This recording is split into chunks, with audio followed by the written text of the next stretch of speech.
করছি, আবার বলবো, কোথাও যদি কোনো অসুবিধা হয় কোনো বাঙালির, আমার নাম্বারটা রাখুন 9868180498। দয়া করে আমাকে একটা মেসেজ করবেন। কোথাও যদি কোনো বাঙালি পরিবারের অসুবিধা হয়, কোথাও যদি বাংলাদেশি বলে কাউকে আক্রমণ করা হয়, মনে করে একটা কল করে দেখেন, একটা মেসেজ করে দেখেন। আপনাদের পাশে দাঁড়ানোর ইচ্ছা আছে কিনা আছে একটা মেসেজ করে দেখেন আপনারা।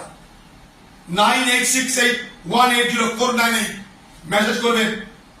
কোন বাঙালি যদি অসুবিধা হয়, কোথাও বাংলাদেশ নামে যদি হয় জানি হয়, একটা মেসেজ করবেন।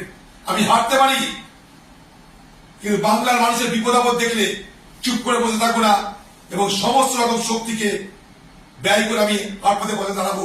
কারণ আমার পার্টি আছে, রাহুল গান্ধী আছে। আমার কথা কি এতদিন আমরা কি করছিলাম? ভোটের বাদ্যি বাজার আগে কেন আমাদের ঘুম ভাঙছে? বাংলায় রুটি নেই, রুচি নেই, চাকরি নেই, শিক্ষা নেই, স্বাস্থ্য নেই, মানুষের পলায়ন ঘটছে। এই পলায়ন রুখতে আমরা কেন কিছু করতে পারলাম না? ক্যান্সার হয়ে যাওয়ার পর আমরা বলছি এবার তোমরা মার্কিউটোন লাগাও। শুধু দিল্লিতে জহির করতে কটা বাঙালি জানি না, দিল্লিতে লক্ষ লক্ষ বাঙালি আছে। তাদের কাছে কেউ কোনদিন গেছে? তারা কেমন আছে কেউ কোনদিন খোঁজ নিয়েছে?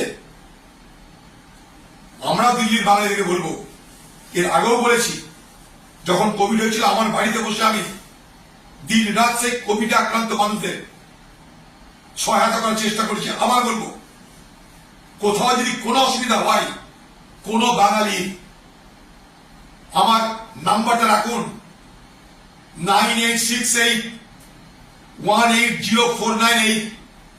দয়া করে আমাকে একটা মেসেজ করবেন। কোথাও যদি কোনো বাঙালি পরিবারের অসুবিধা হয়, কোথাও যদি বাংলাদেশি বলে কাউকে আক্রমণ করা হয়, মনে করে একটা কল করে দেখেন, একটা মেসেজ করে দেখেন। আপনাদের পাশে দাঁড়ানোর ইচ্ছা আছে কিনা আছে একটা মেসেজ করে দেখেন আপনারা। 9868180498 মেসেজ করবেন। কোন বাঙালি যদি অসুবিধা হয়, কোথাও বাংলাদেশ নামে যদি হয় জানি হয়, একটা মেসেজ করবেন। আমি হারতে পারি, কিন্তু বাংলার মানুষের বিপদ আপদ দেখলে চুপ করে বসে থাকবো না এবং সমস্ত রকম শক্তিকে ব্যয় করে আমি আপনাদের পাশে দাঁড়াবো। কারণ আমার পার্টি আছে, রাহুল গান্ধী আছে।